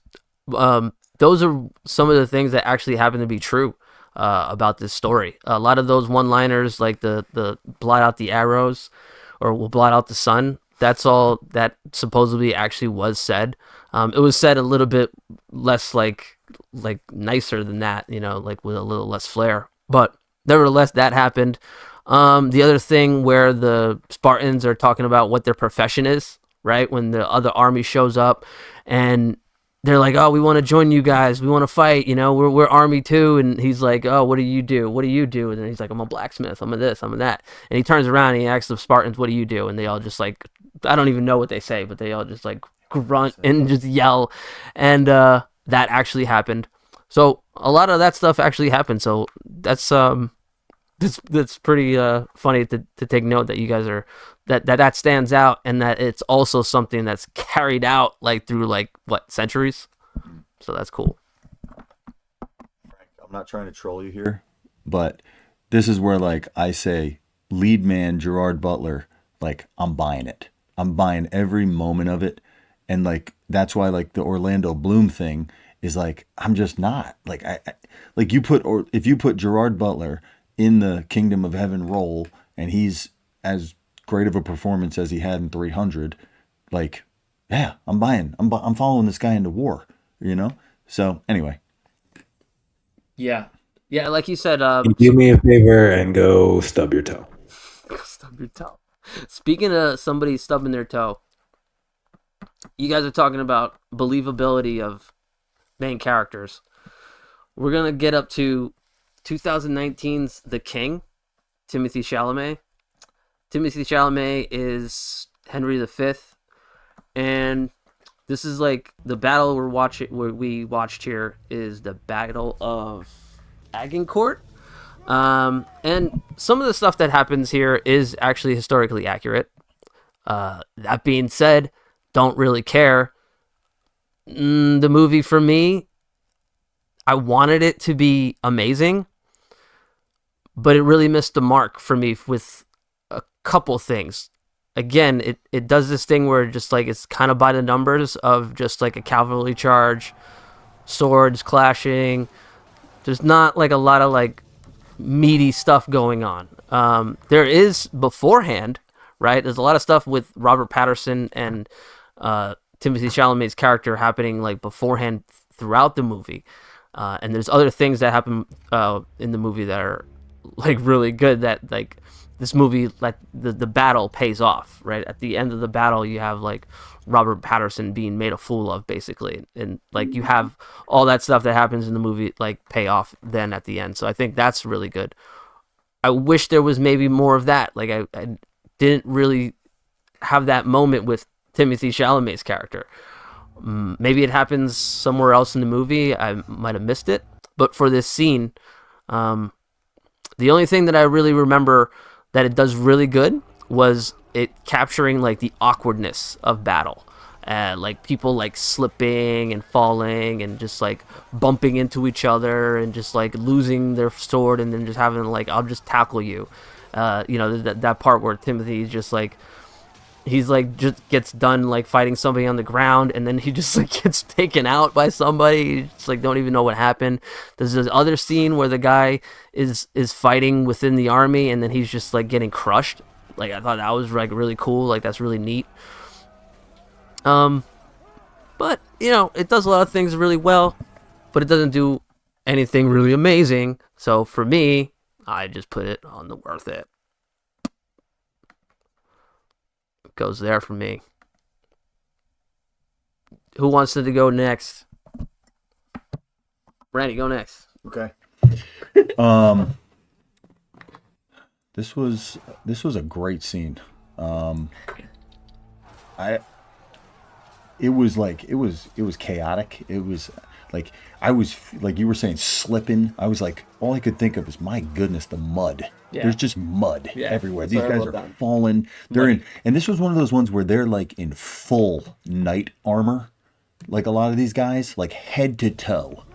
And one thing I thought was there's bow and arrow. The arrows are flying through the air and they're piercing armor. I was like, what's that about? It seemed a little weird to me. I thought the whole point of this was like this armor was impenetrable, but maybe I'm wrong about that. But they're riding. They're just like all slipping and sliding. There's one scene where they pan back to Chalamet. He's like up on the mountain and they look down. And I'm like, dude, these guys, it's like a mosh pit at a freaking Gathering of the Juggalos concert. They're just all in together, clashing, bumping into each other. They can't even swing their swords. They're so tight and everybody's heavy with all the armor on. It was pretty cool. The one thing I thought was, how the heck do they know who's on whose side? There's just guys in metal and silver. And I'm like, the friendly fire must have been crazy. Like it would not have been surprising to kill your own man and not even have any clue that you killed him, because I couldn't make out who was who. It felt exhausting to me, the battle. Like I felt the Good way. tiredness of like the warriors. Like Joel Edgerton at one point, he's like, oh, Yeah. like he can't even move, and I'm like, oh my Yeah. gosh, they're just getting crushed. When he's in And, that like, pit. yeah, they fall down and like getting trampled by horses or stepping on dudes' heads and like on their legs and stuff. And you're like, what in the world? Like this just looks crazy.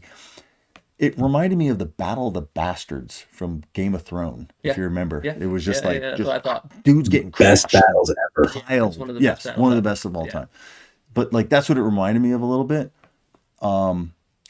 The reason it's not epic to me is because of Chalamet.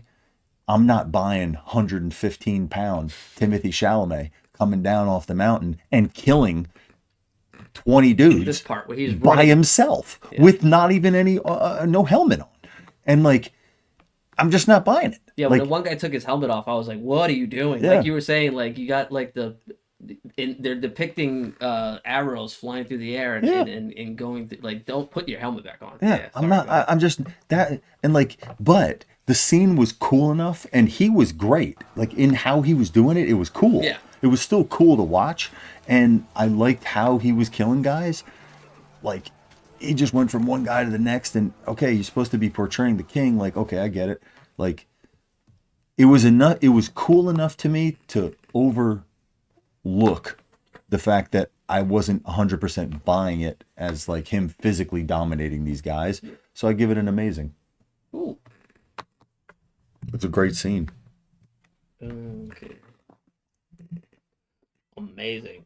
Bump that up. What do you got on this? Mike, you're gonna move it. You're gonna move the needle on this one. This is the last one, guys. Home stretch. First, I'm going to just say that I thought this movie was actually pretty good. I had watched it a few times. It's not historically accurate, really, quite at all. But the tactics and stuff are. First, I'm going to say, just to put in defense of you two jabronis talking shit on Tim. Tim, I can't wait to see Dune 3. But Oh, heck yeah. he had Joel Egerton there, Yeah. and he helped carry him. So as much as you want to say Charlemagne didn't, you didn't feel like he could lead you, this and that. I mean, he was a young, new king. That was his right-hand man that helped carry him through the battle. That battle was awesome. The battle's Okay. It is. Shouldn't have been as much slashing, if you want to talk about, history. Should have been more thrusting of swords. But I mean, they were suffocating people in mud. Yeah. I mean, it was just brutal, dude. They were crushing you with helmets and then just pushing your face in the mud until you stop moving. Yeah. The Um, messiness. Yeah, it's good. Drowning you in mud. Yeah, dude. And forget an inch of water, dude. He just took wet dirt, drown you. And Randy, the way you said it, dude, I agree with you. It's exhausting. Like you're watching that movie and you feel just hampered down. Like you feel like you're in the actual battle scene. So since I disagree with the whole Charlemagne nonsense and the movie was good overall, yeah, this battle scene's amazing. Amazing. Oh, okay. You keep it amazing, so it stays. The one thing, Crank, I'll say is I love Timothy Chalamet as an actor. I think he's great. And it wasn't that I wasn't buying him in the role in the movie. It was that I wasn't buying him only going out and single-handedly killing 15 guys. Like that was the thing I wasn't buying.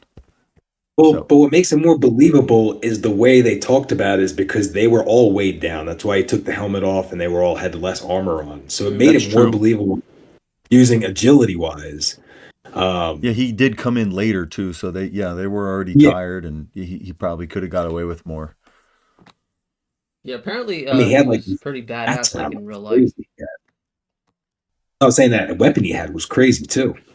Yeah, that's cool. Cool weapons are always good.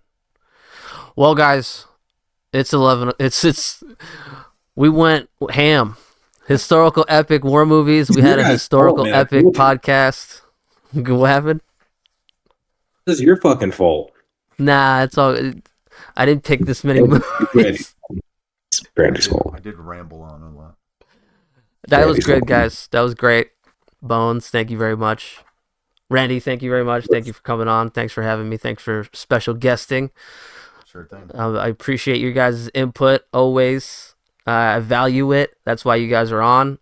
I trust you guys. That's another reason why you guys are on. And I love you guys. So thanks for coming on. And thanks, guys, for listening. Hit like, hit subscribe. Make sure you hit a comment and come back for some more because we're going to do this shit again. All right. Peace out, guys. Bye.